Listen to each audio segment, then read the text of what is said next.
The James Show Podcast.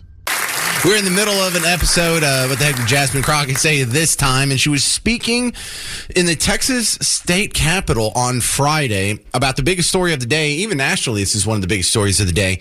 And that is the running of the Democrat state reps out of town to avoid the vote on the redistricting map. If you're not familiar with this story, the legislature is redrawing the congressional districts here in Texas, try and squeeze out a few more seats for the Republicans and solidify what the Democrats have. And so they're on the run.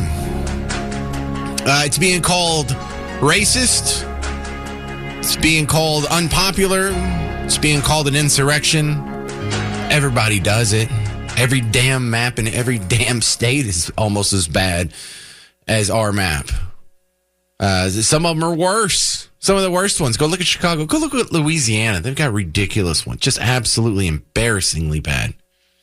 But the question that we're now sidetracked with is, are you an Anglo?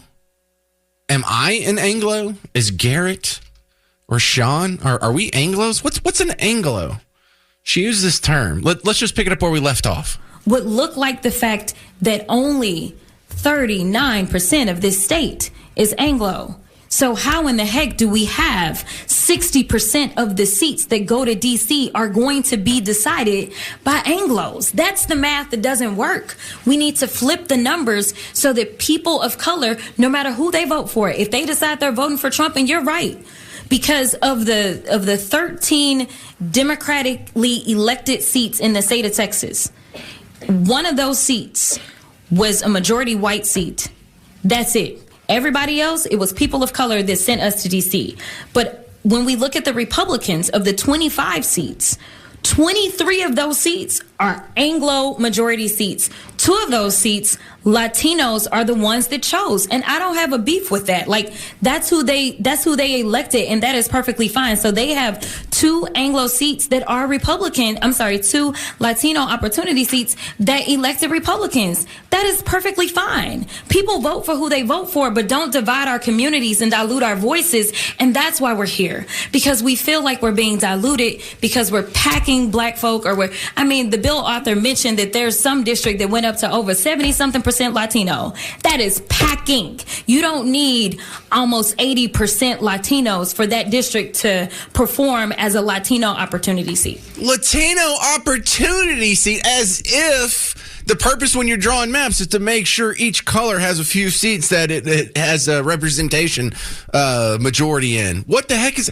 How do you draw a district, a congressional district around El Paso that isn't going to be 80% Latino or Hispanic? How are you going to draw a district up in the panhandle of Texas that isn't going to be 80% Anglo, which is technically a correct term, Anglo. It's just so rarely used. It'd just be like when people still say Afro-American, it kind of feels like, whoa, watch it there, Grandpa. What do you have? Afro, who says that anymore? So I'm asking you, are you Anglo? 800-288-9227. 800-288-9227. Shouldn't be this fun, should it? Thomas, Fort Worth, you're on WBAP. Hey, thank you very much. And I'm going to remain as calm as I can. But about 30% of the state of Texas is people made up of Irish and Scotch background. And I'm Irish by Are you saying so technically not Anglo? Absolutely. You call somebody an Irishman who's in Boston in a bar, you call them an Anglo, you're going outside. Yeah, okay, but that's the ethnic definition. There's also a race baiting. Well, no, not necessarily. Look. If you go to search the definition of Anglo, some of the sub definitions will say a white skinned person. Some of them will say someone whose first language is English, and she means that as sort of the English antecedent to Hispanic. We are primarily English speakers. Well, Anglo-Saxons tried to conquer Ireland, and they butchered hundreds of thousands of Irish people. They created the potato famine. So, yeah, she's race baiting when she intentionally introduces a word that has a completely negative connotation for a very sizable percentage of the population. That's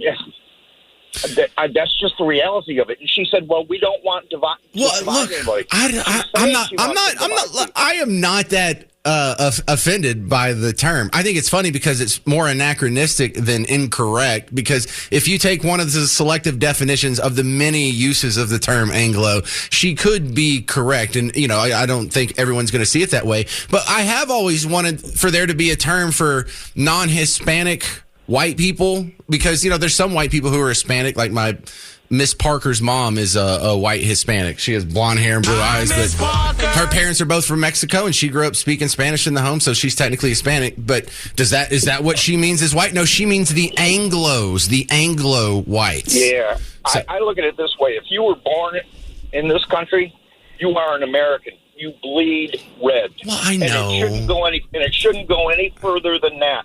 If it does, there's an underlying subliminal message she is attempting to introduce into the conversation, and it's called division and strife. I think she was trying to be less divisive by avoiding the term white. I think this was her very ham-fisted attempt at softening the racial angle that she was taking.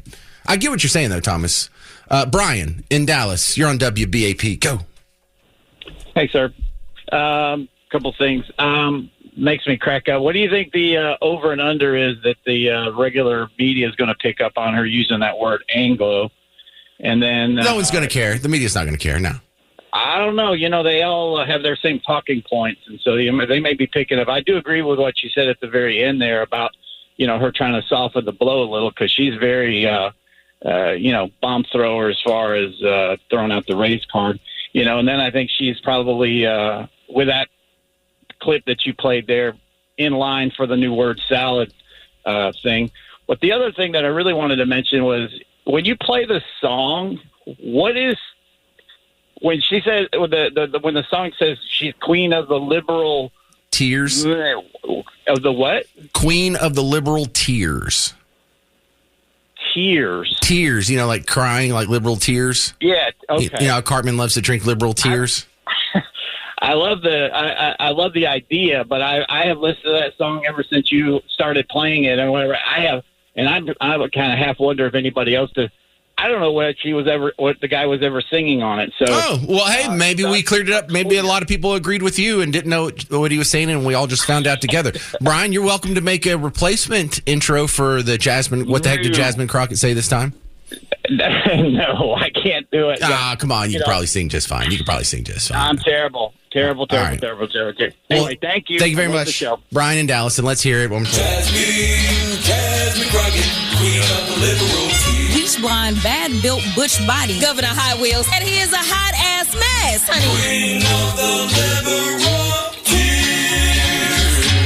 tears. Elizabeth and Electra, you're back on the James Show. Welcome back, Elizabeth. What do you think? Hey, well, first of all, I'm not offended. Right. Because I don't get offended about stuff like that. I'm not thin-skinned, and I don't have a chip on my shoulder, so I'm not looking for a fight. But the main reason I called is 2, maybe 3 points here. The fellow that called a little bit earlier is talking to you about Anglo-Saxons, about being Irish and everything, and that it's not English. He's correct. If you'll give me a little bit, maybe a few moments. No, and we're not going to get like a history lesson on the Troubles, are we? Because that's this. Well, no. Okay. It's basically just a definition. It says people of Germanic origin, comprising of the Angles and Saxons and other tribes, who began to invade England from the early 5th century. So there's a lot of history here. And it was when the Roman power was in decline. Well, hang on. Look, I just went to the dictionary, and that's the first definition. There's a third one that says a white-skinned person. There's a second one that says in the United States, an American, especially a white American, whose native language is English, used to contrast against American. What does that mean? Because I don't know about everybody, but I mean, I'm Scotch-Irish primarily. I've got probably about anywhere between 17 and 20% Cherokee. I know, but technically you don't fit the definition of Anglo. That means you're a person of English ancestry, but you fit the definition of Anglo in the parlance of the American context that you're a white person whose first language is English. That counts as if you're German, of German ancestry, or even French ancestry. If your first language is English and you're a white person in America, that is one of the definitions of Anglo. It is. I agree. Okay. And I think primarily because of that is most of the immigration that came over here, the large waves came after when the Anglo-Saxons invaded England, if you consider that.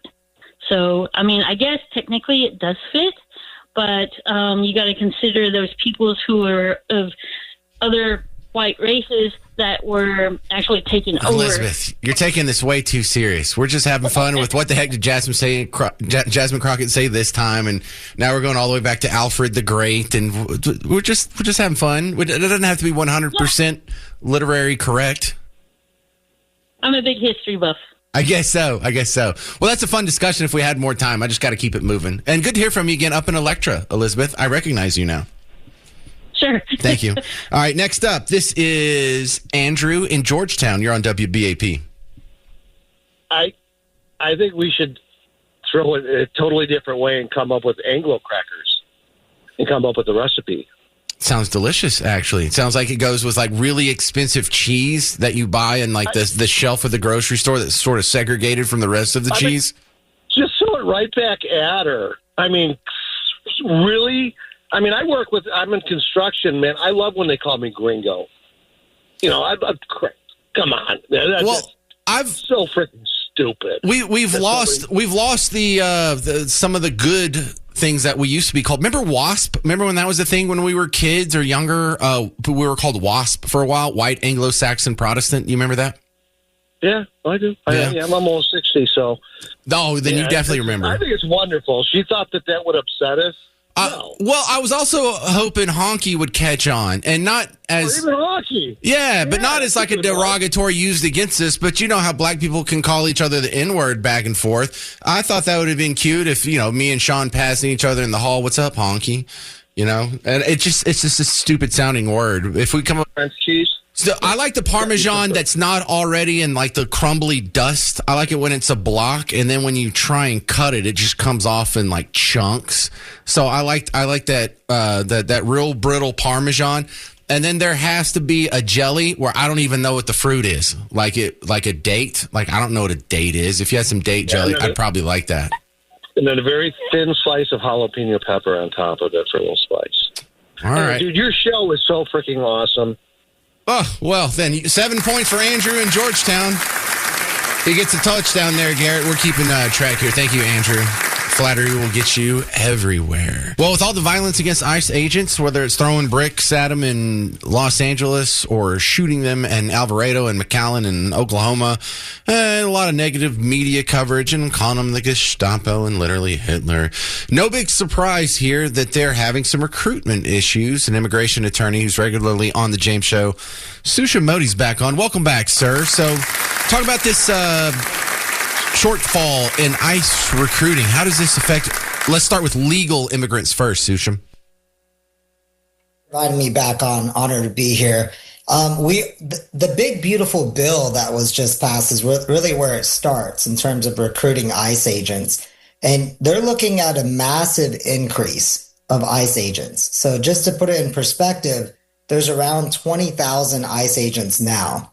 Within the next 5 years, they're looking, just from that bill that recently passed, they're looking at hiring an additional 10,000. So about a 50% increase in the number of ICE agents. It'll make it the most funded, powerful law enforcement agency in the U.S., more powerful than the FBI in that sense. So massive amount of recruiting that the U.S. government is looking at for hiring additional ICE agents.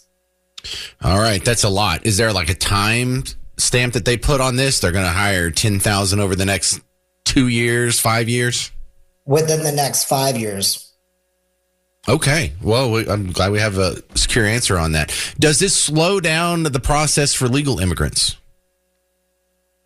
Not necessarily, no. It doesn't slow down the process for legal immigrants because they go through different immigration agencies like USCIS for immigration applications if they're in the US and changing status, or if they're outside the US, that's the US Department of State.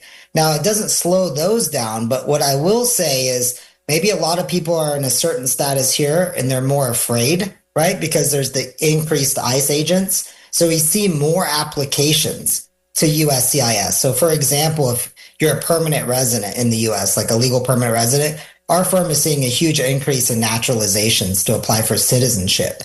But that means USCIS officers may get more overwhelmed because there wasn't as much funding for those officers, USCIS officers and Department of State officers, to adjudicate those applications. So you may see a backlog eventually, but different agencies. So when we talk about ICE agents having trouble recruiting, we're talking with Susha Modi. He's an immigration lawyer here in the great state of Texas. What do you think they're going to do to fix this? Is there anything they can do besides just offer more money?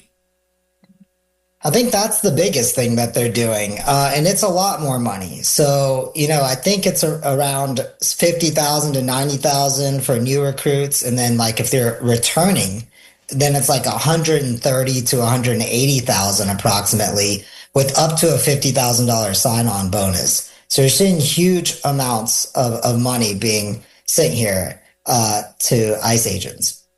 Well, as a guy who helps people go through the immigration process, are you giving them any guidance or changing any approach to ICE because of these issues?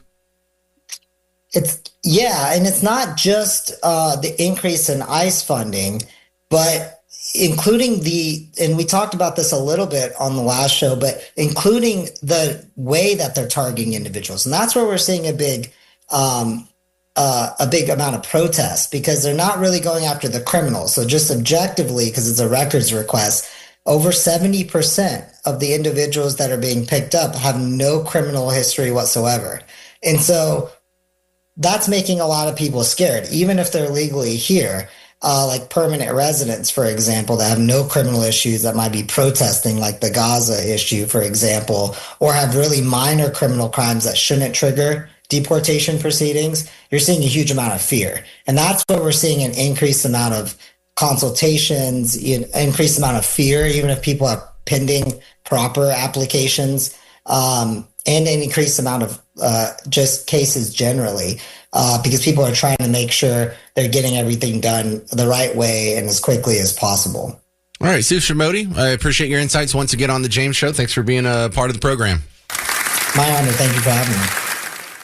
Well, it used to be when we were kids, the number one country we had to worry about screwing up our oil supply was probably a Middle Eastern country, Iran, Saudi Arabia, some OPEC monster.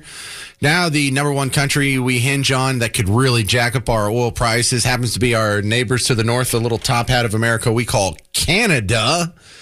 And the trade talks with them haven't been as fruitful as we'd like. My next guest is going to make some sense of it. Jay Young, he's the founder and CEO of King Operating Corporation, big oil company here. So what are you guys looking at? Canada and U.S. aren't getting along, so how could that drive up our gas prices, Jay? Well, if we don't have the supply necessary and our demand continues to increase, or it's pretty much staying pretty flat or increasing, then if we don't have the oil, we're going to have to go get it. And where do you get it? You got to pay more for it. So if we don't play nice with them, we're going to have to have another outlet for oil, and we have to get it from Mexico or the Iran countries, which they just increased their numbers this morning. So therefore, we're going to see prices that are going to have to or start to come down, which we saw that earlier this morning. Well, who needs this relationship more, the United States or Canada? Do we need the oil bad, or do they need the customer more bad? Yeah, well, it's a good question, and obviously supply and demand, and doing something good for each of us. The United States produces a lot of oil itself, but we don't have the refineries. We don't have the refineries necessary, so we do need oil. But we do have other outlets to buy it, which is, I don't know if that's good or bad, but we do have other outlets to buy it from Mexico or, like I said, these OPEC countries. So it's not like, I think that Canada needs us more than we need them, because we can get it from other countries. I mean, it is a big part of what we have to consume every day, every month. So therefore, I mean, we definitely have a tab with them. Well, when you get oil from Canada or Mexico, it can come in via truck or pipeline. If you get it from pretty much anywhere else in the world, it's got to come in via a big boat. How much more expensive is that? Yeah, it's about $2 a barrel more to get it overseas or to get it on those big shippers. Oh, those are big containers. Well, that's not a huge number, but that's enough to change the price. It is. That's where your number comes in. So it is a lot, and it all comes down to the consumer. What they willing to pay for it. But yes, and there is a lot of outlets that we look to buy from every year, and from Iran or Iraq or there was a lot of Russia stuff, and we killed that. And, they killed the Canadian pipeline coming down from Canada, which is great because that's the oil we need, is that real hard, more filthier oil. And so it's all about, how much oil do you need? How much can you produce? How much can you refine? Because our refineries are pretty much up to the brim right now in the United States. I mean, we're producing more oil. We're producing more oil than we can refine. We're not producing more oil than we can consume. I didn't say that because that's kind of a throw in words here on these politics and politicians saying that we're producing so much oil that we're exporting oil, which is true. But that's not because we're producing so much oil that we consume it all. We do run it through our refineries, and as we produce 13.5 million barrels of oil per day in the United States, our refineries only go up to about 12. Now, we consume 20. Okay, so we consume 20, we produce 13, we can only refine 12. Therefore, there's 1 million barrels that we're exporting overseas and then pretty much buying it back. Re-importing it, right? We're talking with Jay Young from King Operating Corporation about the oil business and how Canada is playing a big part. You know what I hadn't heard of about in a while, Jay Young, is the Keystone XL pipeline. Is that thing ever going to happen? Yeah, it's got to some point somewhere. I don't know. Trump will find a way if there is one. I mean, when you transport oil on pipelines or in pipelines, it's so much easier. It's so much better for roads. It's so much better. You have all these roads and you have all these trucks going up and down the roads to even when you have the well that's producing and you have 30 wells out there and you have roads and you have dirt and you have all this oil and gas that they consume. If you put it in a pipeline, it is so much easier to produce it and to transport it. And we're just not doing it in the United States. And it's really kind of, politics killed that pipeline because I guess they felt like that we would never need that much oil overseas or Canada or you never know. I don't, man. I'm just. Oh no, I think we had to do it to save the environment. That's what it was. Because if you'd lay a pipeline right next to an existing pipeline, the original Keystone pipeline, that destroys the environment. Yeah. I know we all got a good laugh out of that. Yeah, well, I mean that's true, and I mean with politics, you never know, and it's one of those deals. But yeah, you to have oil going down a pipeline, you never see it, never do anything. But you have 400 trucks on the roads that are going back and forth and tearing up those roads and honking at people and all that. I mean, there's just they keep the truck stops going though. That's a good thing, I guess. Yeah, it's good news for Buc-ee's, bad news for the rest of us. All right. Since this is your first time on the show, Jay Young, I got to ask you, you work, you're the founder and CEO of an oil company. Do you watch Landman? How accurate is that? I love it. It's that times about 3 to 4 times, but a lot of the stuff is very real. Now, I mean, the cartel and the wells that explode and things of that nature. I mean, there are some cartel instances that I've heard of, but not in West Texas. Maybe down in San Antonio with the Eagle Ford. Maybe there's some things going on down there. But, with oil and gas and everything that goes along with oil and gas, it's true. I mean, we need that commodity. We're not making any more of it. Nothing's replacing it. Billy Bob did an incredible job. I can't wait for the second series. And if you go on my social media stuff, Jay Young at YouTube or LinkedIn, I mean, I did a what are the 10 things that are the true or false? You know, is there really a coffee shop out there that that these good looking girls wear bikinis and they buy coffee early in the morning? It's true or false? James, what do you think? True or false? I would guess true. Yeah, absolutely, 100%, man. And if I was out there in West Texas, I'd have 4 or 5 of them, wouldn't you? I mean, man. Oh, what a great way to generate some cash. They probably make more money than I do, those ladies. But what time when they're lined up in that line to go get the fancy coffee from the fancy girls? Is that 3 in the morning? Is that 5 in the morning? What time of day is that? 5 morning. I mean, you don't want to get out to the well before daybreak, but you do want to be out there at daybreak. So it's like an hour before daybreak, you're seeing it because it matters how far they have to drive. And sometimes in West Texas, you have to drive an hour or 2 hours to get to a well site. So you do want to be on location right at sun up to sundown in the summer times. I mean, I'll tell you, it's a tough job, but you get a lot of work done. Well, Jay, a lot of people bristle at the idea of, oh my God, these guys have to be up and at work at 5 in the morning. Excuse me, I work in talk radio. I've had to be at work at 4 in the morning. Thank you very much. But my job's a lot easier than a roustabout. Man, I tell you, it's a tough job. My great grandfather. You don't know that much about me. That's true. So my great grandfather was in the oil business, and my dad talks about him coming home and having his boots full of sweat and just.